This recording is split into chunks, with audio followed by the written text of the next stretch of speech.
સ્કંદ પુરાણની કથાને આગળ વધારીએ. ભાગ 14. નવગ્રહોની સ્થિતિ ઉપરના 7 લોકનું વર્ણન, વાયુના 7 સ્કંધ, 7 પાતાળ, 21 નરક, બ્રહ્માંડ કાટ અને કાળમાન વગેરેનું નિરૂપણ. નારદજી કહે છે કે હે કુરુશ્રેષ્ઠ, ભૂમિથી 1,00,000 યોજન ઉપર સૂર્યમંડળ છે. ભગવાન સૂર્યના રથનો વિસ્તાર 9,000 યોજન છે. તેનો ઈસાદંડ 18,000 યોજનનો છે. એની ધરી 1.5 કરોડ 7.5 યોજનની છે. તેમાં સૂર્યના રથનું પૈડું લાગેલું છે. તે પૈડામાં 3 નાભી, 5 આરા અને 6 નેમી બતાવવામાં આવ્યા છે.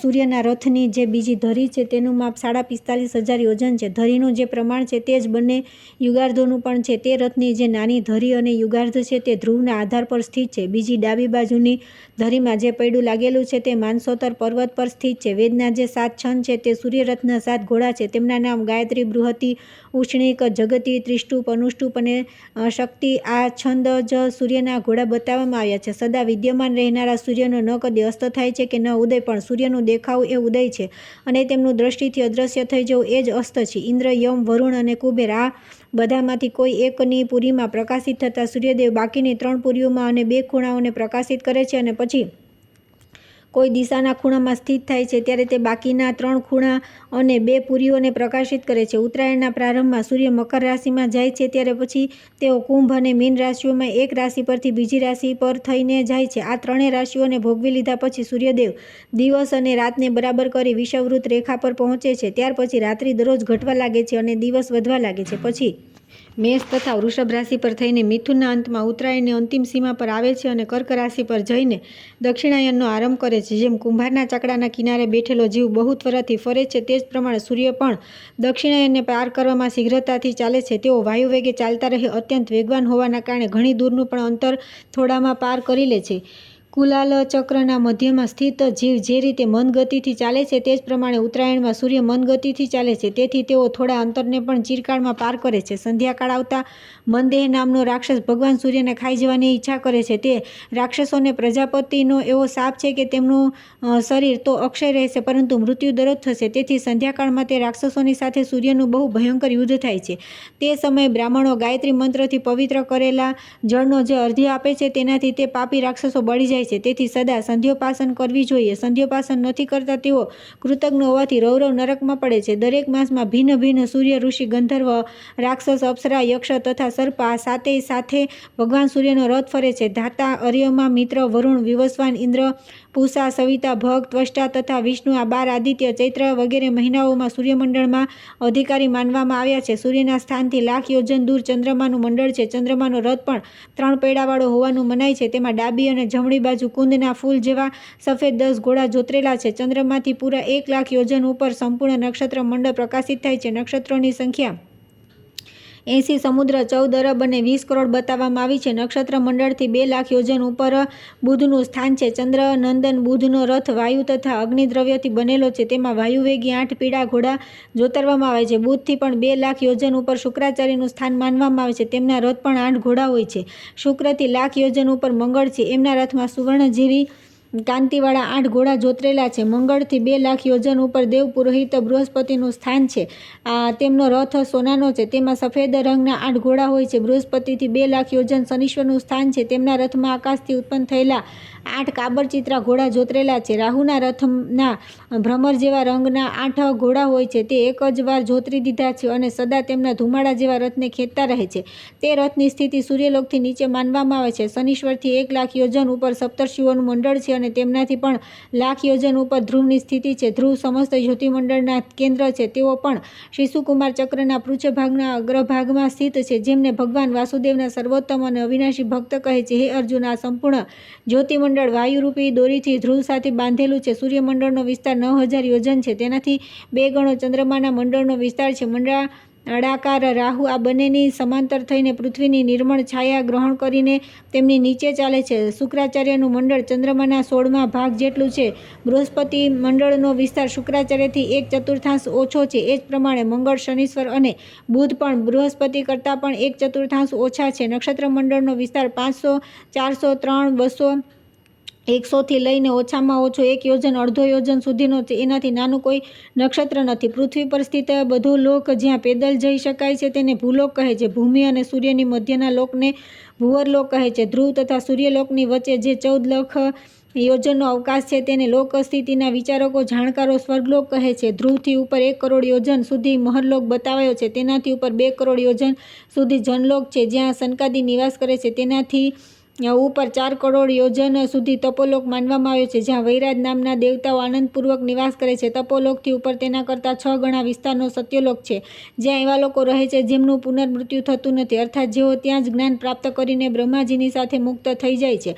આ સંસારમાં તેઓ પાછા આવતા નથી. સત્યલોક જ બ્રહ્મલોક છે. તેની ઉપર 18 કરોડ 25 લાખ યોજન પર કલ્યાણમય ધામ પ્રકાશિત થાય છે. તેની ક્યાંય ઉપમા નથી. તે સર્વોપરી છે. ભૂલોક, ભુવરલોક અને સ્વર્ગલોક આ ત્રણેય ત્રિલોક કહે છે. આ ત્રિલોક અનિત્ય છે. જનલોક, તપોલોક અને સત્યલોક આ ત્રણેય નિત્યલોક છે. કૃતજ્ઞ અને અકૃતક લોકની મધ્યમાં મહરલોક સ્થિત છે. કલ્પના અંતમાં જ્યારે મહાપ્રલય થાય છે ત્યારે મહરલોક જ શૂન્ય થઈ જાય છે, પરંતુ તેનો સંપૂર્ણ વિનાશ થતો નથી. આ 7 લોક પુણ્ય કર્મો દ્વારા પ્રાપ્ત થાય છે. વેદાદી શાસ્ત્રોમાં કહેલા યજ્ઞ, દાન, જપ, તપ, હોમ, તીર્થ અને વ્રતો તથા અન્ય સાધનોથી પૂર્વોક્ત 7 લોક સાધ્ય માનવામાં આવ્યા છે. તે બધાની ઉપર બ્રહ્માંડના શીર્ષ ભાગથી શીતળ કલ્યાણમયી જળધારા રૂપે શ્રી ગંગાજી ઉતરે છે અને સમસ્ત લોકને અપ્લાવિત કરીને મેરુ પર્વત પર આવે છે. ત્યાંથી ક્રમશઃ સંપૂર્ણ પૃથ્વી પર થઈને પાતાળ લોકમાં જાય છે. બ્રહ્માંડના શિખર પર સ્થિત થયેલી ગંગાદેવી સદા તેના દ્વાર પર નિવાસ કરે છે. કરોડો દેવીઓ અને પિંગળ નામના રુદ્રોથી ઘેરાયેલા મહાન બળ અને પરાક્રમ સંપન્ન શ્રી ગંગાદેવી સદા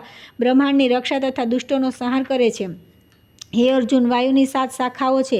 તેમની સ્થિતિ પ્રમાણે તે કહું છું સાંભળો. પૃથ્વીને ઓળંગીને મેઘમંડળ સુધી જે વાયુ સ્થિત છે તેનું નામ પ્રવાહ છે. તે બહુ શક્તિશાળી છે અને તે વાદળોને આમ તેમ ઉડાડીને લઈ જાય છે. ધુમાડા તથા ગરમીથી ઉત્પન્ન થનારા વાદળાને તે પ્રવાહ વાયુ જ સમુદ્રના જળમાં ભરી દે છે. તેથી તે વાદળો કાળી ઘટાના રૂપમાં પરિણિત થઈને ભારે વૃષ્ટિ કરવામાં સમર્થ બને છે. વાયુની બીજી શાખાનું નામ અવાહ છે. સૂર્યમંડળમાં બંધાયેલો છે. તેના દ્વારા ધ્રુવથી અબદ્ધ થઈને સૂર્યમંડળ ઘુમાવવામાં આવે છે. ત્રીજી શાખાનું નામ ઉદહ છે જે ચંદ્રલોકમાં પ્રતિષ્ઠિત છે. એના દ્વારા ધ્રુવ સાથે બંધાઈને આ ચંદ્રમંડળને ઘુમાવવામાં આવે છે. ચોથી શાખાનું નામ સંવહ છે. જો નક્ષત્ર મંડળમાં સ્થિત છે તેના દ્વારા વાયુમયી દોરીઓથી ધ્રુવમાં બંધાઈને સંપૂર્ણ નક્ષત્ર મંડળ ઘૂમ્યા કરે છે. પાંચમી શાખાનું નામ વિવહ છે. તે ગ્રહમંડળમાં સ્થિત છે. તેના દ્વારા આ ગ્રહ ચક્ર ધ્રુવથી બંધાઈને ઘૂમ્યા કરે છે. વાયુની છઠ્ઠી શાખાનું નામ પરિવહ છે જે સપ્તર્ષિ મંડળમાં સ્થિત છે. એના દ્વારા ધ્રુવથી બંધાઈને સપ્તર્ષિઓ આકાશમાં ભ્રમણ કરે છે. વાયુની સાતમી શાખાનું નામ પરાવહ છે જે ધ્રુવમાં અબદ્ધ છે. તેના દ્વારા ધ્રુવ ચક્ર તથા અન્ય મંડળો દ્રઢતાપૂર્વક એક સ્થાન પરથી સ્થાપિત છે.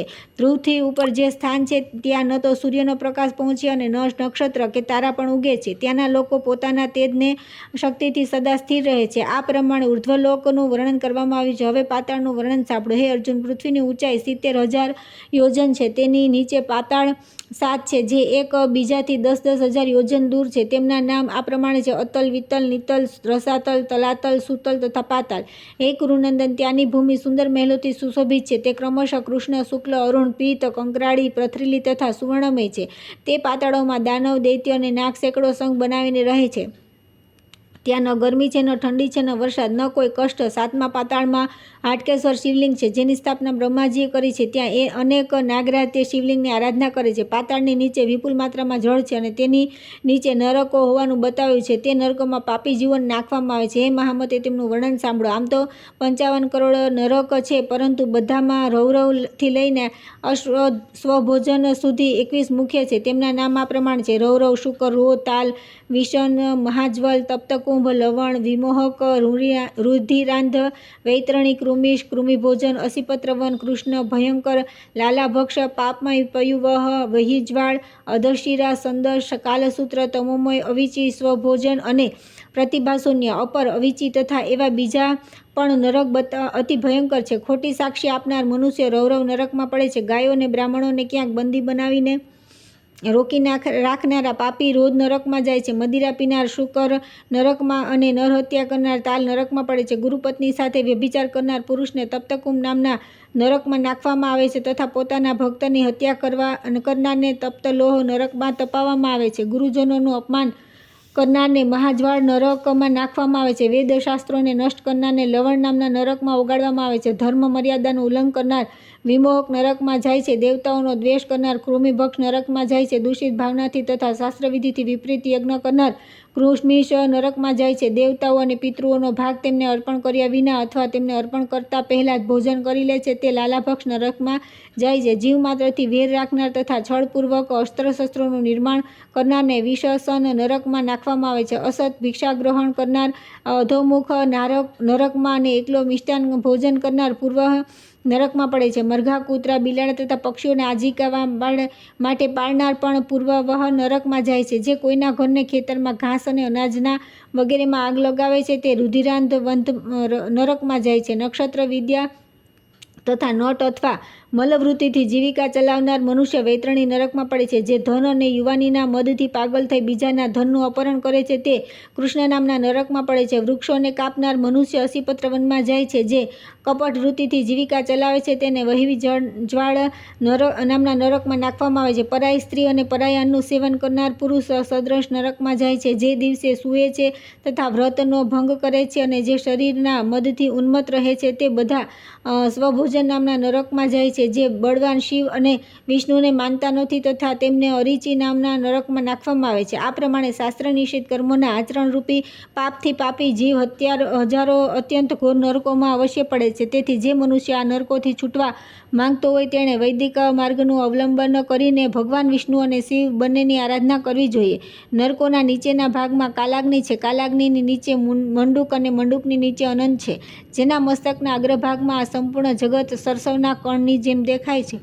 આ પ્રમાણે અનંત પ્રભાવના કારણે તેઓ આ માનવ જગતમાં અનંત કહેવાય છે. પદ્મ, કુમુદ, અંજન અને વામન આ દિગ્ગજો પણ ત્યાં જ સ્થિત છે. તેમના નિમ્ન ભાગમાં અંડકટાહ છે જ્યાં એકવીરા નામના દેવી વિરાજમાન છે. અંડકાહટનું પરિમાણ 44 કરોડ 89 લાખ 80 હજાર છે. તેમાં કપાલિશા દેવી રહે છે જે કરોડો દેવીઓની વચ્ચે હાથમાં દંડ રાખીને ત્યાં પહેરો ભરે છે. અનંત નામવાળા ભગવાન શંકર્ષણના નિશ્વાસ વાયુથી પ્રેરિત થઈને ગરમ અગ્નિ પ્રજ્વલિત થઈ જાય છે. આ પ્રમાણે એ ભગવાન અનંત કાલાગ્નિને પ્રેરિત કરે છે જેથી તે કલ્પના અંત સમયે સંપૂર્ણ જગતને બાળી નાખે છે. હે અર્જુન, આ પ્રમાણે પાતાળના નીચેના ભાગમાં સ્થાનનું નિર્માણ થયું છે જેમણે એના પર આશ્ચર્યમય બ્રહ્માંડની સ્થાપના કરી છે. તે બ્રહ્મા, વિષ્ણુ તથા મહાદેવજીને હું નિત્ય નમસ્કાર કરું છું. વિષ્ણુલોક અને રુદ્રલોક આ બ્રહ્માંડની બહાર હોવાનું કહેવાય છે. સદા ભગવાન વિષ્ણુ અને શિવના ઉપાસકો મુક્તો પુરુષો જ ત્યાં જાય છે. તે દિવ્ય ધામ નું વર્ણન માત્ર બ્રહ્મા જ કરી શકે છે. અમારી ત્યાં ગતિ નથી. આ સંપૂર્ણ બ્રહ્માંડ બધી બાજુથી ગોળાકાર છાલ જેવા આવરણથી ઢંકાયેલું છે. જેમ કોઠાના બીજની તેની છાલથી ઢંકાયેલ રહે છે. આ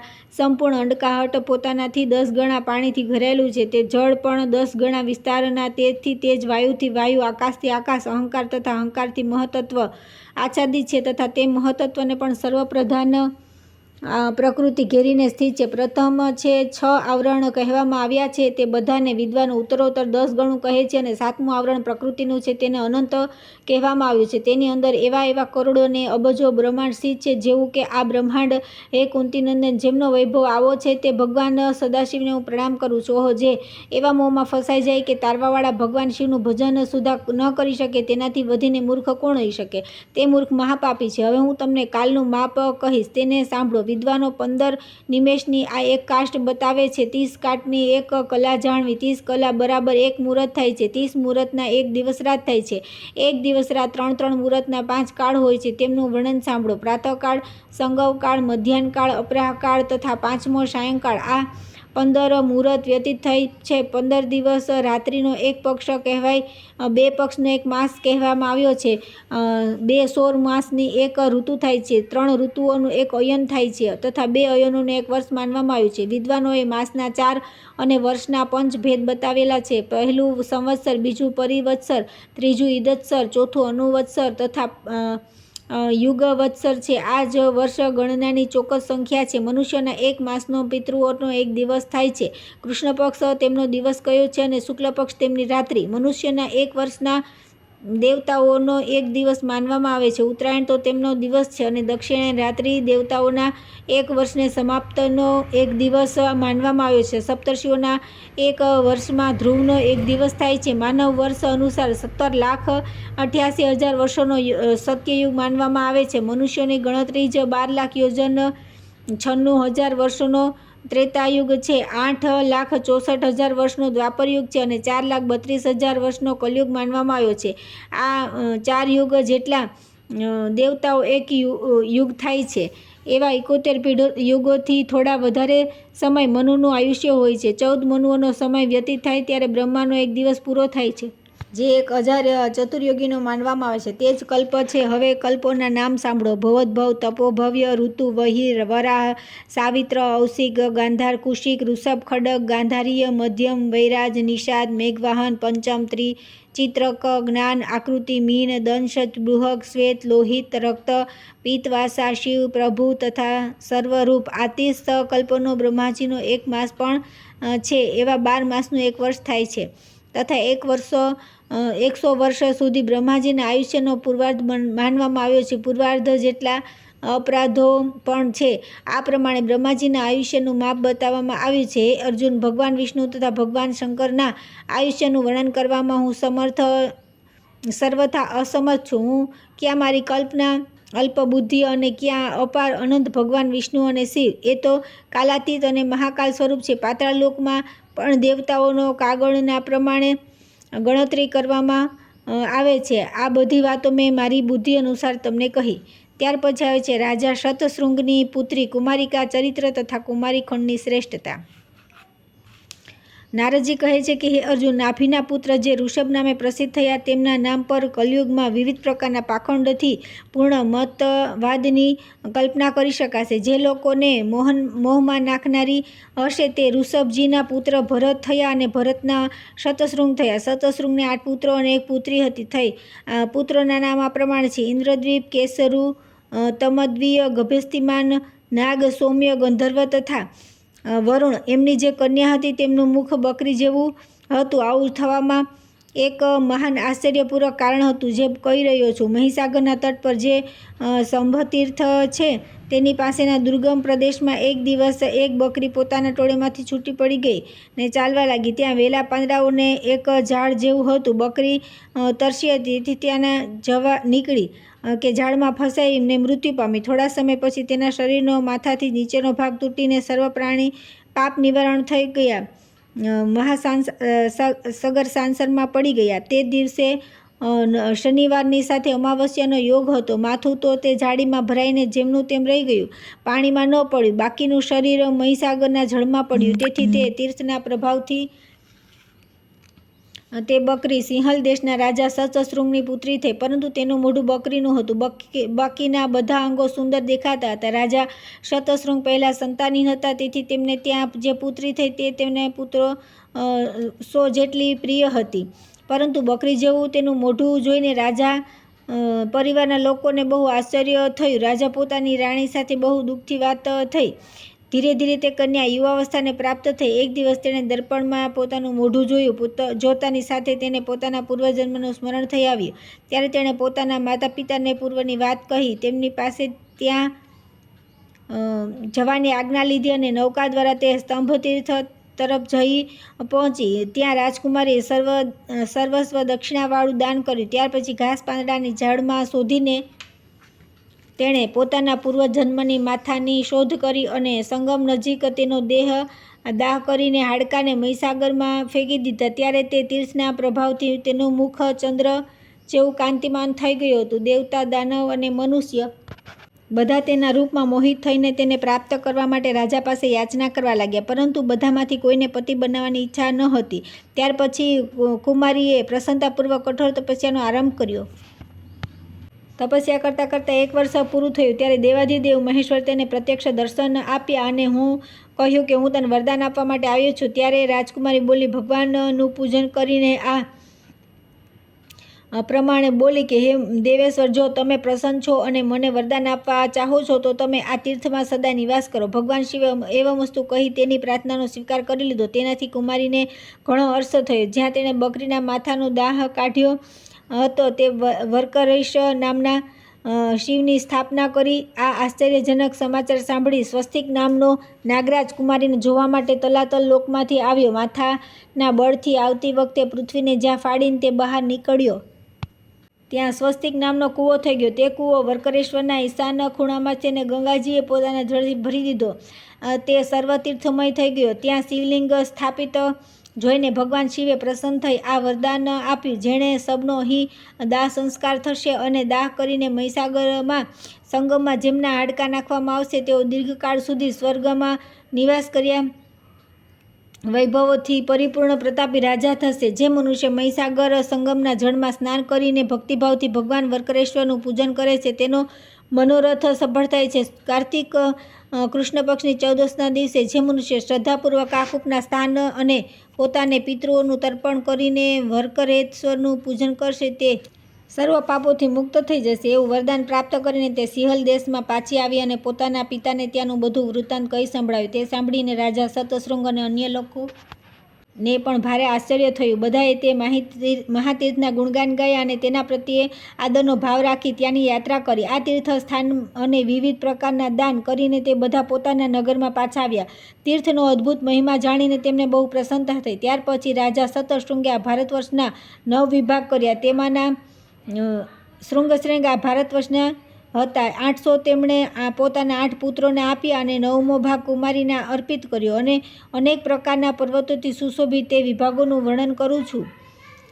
પુત્રો અને કુમારીના નામ પર જ તે 9 ખંડ પ્રસિદ્ધ છે, જેમ કે ઇન્દ્રદ્વીપ, કેશરુખંડ, તામ્રદ્વીપ્યાખંડ, ગભસ્તિમ, મતખંડ, નાગખંડ, સૌમ્યખંડ, ગંધર્વખંડ, વરુણખંડ અને કુમારિકાખંડ. હવે પર્વતોના નામ સાંભળો: મહેન્દ્ર, મલય, સહ્ય, શક્તિમાન, રુચપ, વિંધ્ય અને પરિયાત્ર. આ જ 7 અહીં કુલ પર્વત છે. મહેન્દ્ર પર્વતો પર જે ભૂભાગ છે તેને ઇન્દ્રદ્વીપ કહે છે. પરિયાત્ર પર્વતની પાછળનું ક્ષેત્ર કૌમારિક ખંડ માનવામાં આવે છે. તે બધા ખંડ 1 યોજન વિસ્તારના છે. હવે નદીઓના ઉદ્ગમ સ્થાનનો સંક્ષિપ્ત પરિચય સાંભળો.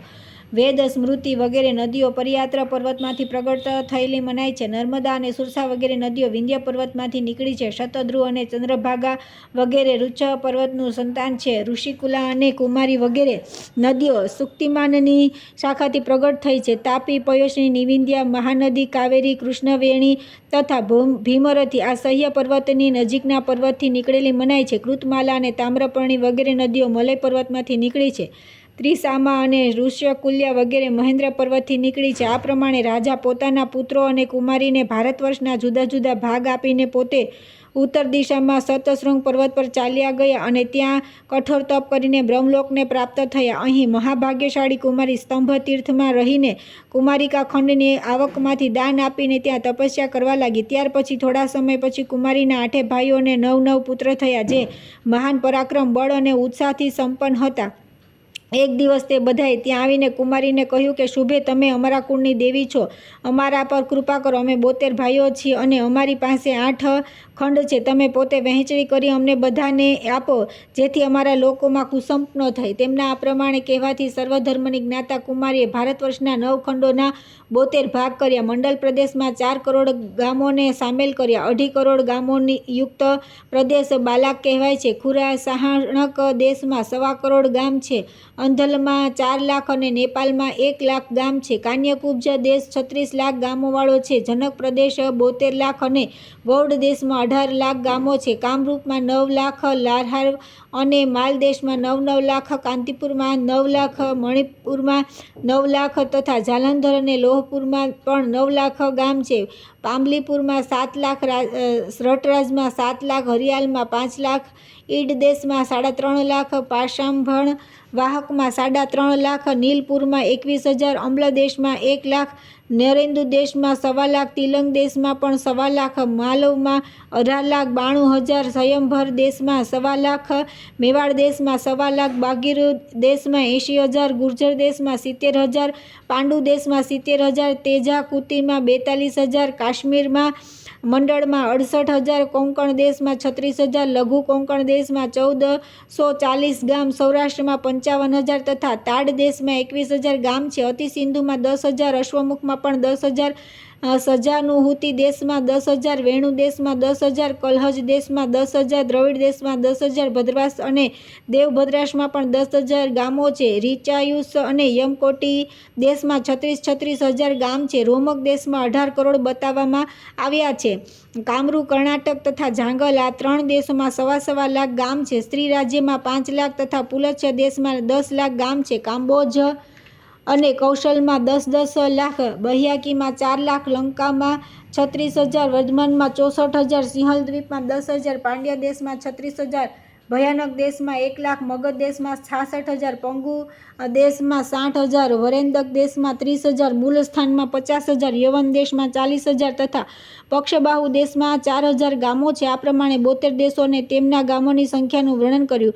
ભારત વર્ષના કુલ ગામોની સંખ્યા 96,72,36,000 છે. આ પ્રમાણે કુમારીએ સમુદ્ર સુધીના 9 ખંડોનો વિભાગ કરીને તે બધા પોતાના ભત્રીજાઓને આપી દીધા. જોકે ભત્રીજા તેમના ફોઈનો અંશ લેવા ઈચ્છતા ન હતા, છતાં તે દેવીએ પોતાનો ભાગ પણ તેમને આપી દીધો. તેથી આ બધા દેશોમાં કુમારી ખંડ ચારે પુરુષાર્થોનું સાધન હોવાના કારણે સર્વશ્રેષ્ઠ માનવામાં આવે છે. તેમાં પણ મહીસાગર સંગમ જ ગુપ્ત ક્ષેત્ર છે, જેને કુમારી જાણતી હતી. તેથી તે ગુપ્ત ક્ષેત્રમાં ભગવાન કુમારેશનું પૂજન કરતી રહીને તે મહાન વ્રતનું પાલન કરવા લાગી. કુમારી ત્યાંના 6 કુંડો તથા સંગમમાં સ્નાન કરીને તે તીર્થમાં રહેવા લાગી. ત્યાર પછી ઘણો સમય વ્યતીત થઈ જવાથી જ્યારે સ્વામી કાર્તિકેયજીનું બનાવેલું મંદિર જૂનું થઈ ગયું તો તે જગ્યાએ તેણે નૂતન સુવર્ણમય પ્રસાદ નિર્માણ કરાવ્યું. તેની ભક્તિથી મહાદેવજી બહુ સંતુષ્ટ થયા અને તેમણે કુમારેશ્વર લિંગમાંથી પ્રગટ થઈને તેને પ્રત્યક્ષ દર્શન આપ્યા અને કહ્યું કે હે ભદ્રે, હું તમારી ભક્તિ અને જ્ઞાનથી બહુ પ્રસન્ન છું. તમે આ જીર્ણ મંદિરનો પુનરોદ્ધાર કર્યો છે, તેથી હવે હું તમારા નામથી વિખ્યાત થઈશ. મંદિર બનાવનાર તથા તેનો જીર્ણોદ્ધાર કરનાર બંને સમાન ફળના ભાગી થાય છે. તેથી આજથી લોકો મને કુમારેશ્વર અને કુમારીશ્વર બંને નામોથી પોકારશે. વર્કરેશ્વરમાં જે વરદાન તમને આપવામાં આવ્યું છે તે સદૈવ એકત્રિત થવાના છે. હવે તમારો અંતકાળ નજીક આવી ગયો છે. જે સ્ત્રીએ પોતાના જીવનમાં પતિનું વર્ણન નથી કર્યું, અર્થાત જે અપરિણિત રહી ગઈ છે, તેને સ્વર્ગ કે મોક્ષની પ્રાપ્તિ થતી નથી. તેથી આ તીર્થમાં સિદ્ધિને પ્રાપ્ત થયેલ મહાકાલને તમે પતિરૂપે અંગીકાર કરો. ભગવાન શંકરના આ પ્રમાણે કહેવાથી કુમારીએ મહાકાલનો પતિરૂપે સ્વીકાર કર્યો અને મહાકાલની સાથે તે પણ રુદ્રલોકમાં ચાલી ગઈ. ત્યાં પાર્વતીજીએ તેને હૃદય લગાવી લીધી અને હર્ષ સાથે કહ્યું કે હે શુભે, તમે પૃથ્વીને ચિત્રલિખિત જેવી કરી દીધી. તેથી ચિત્રલેખા નામે પ્રસિદ્ધ મારી સખી થઈને રહો. ત્યારથી તે ચિત્રલેખા નામવાળી સખી થઈને પાર્વતીજીની સાથે રહેવા લાગી. તેણે જ ઉષાને ચિત્ર દ્વારા અનિરુદ્ધનો પરિચય આપ્યો. તે યોગીઓમાં સર્વશ્રેષ્ઠ તથા મહાકાલની પત્ની થઈ. આ પ્રમાણે રાજકુમારીએ કુમારીશ્વર લિંગ તથા વર્કરેશ્વર લિંગની સ્થાપના કરી. હે અર્જુન, અહીં મૃત્યુ પામેલા માનવ દેહના દાહ સંસ્કાર કરીને તેમના હાડકાને સંગમના જળમાં પધરાવા એ પ્રયાગથી પણ શ્રેષ્ઠ છે.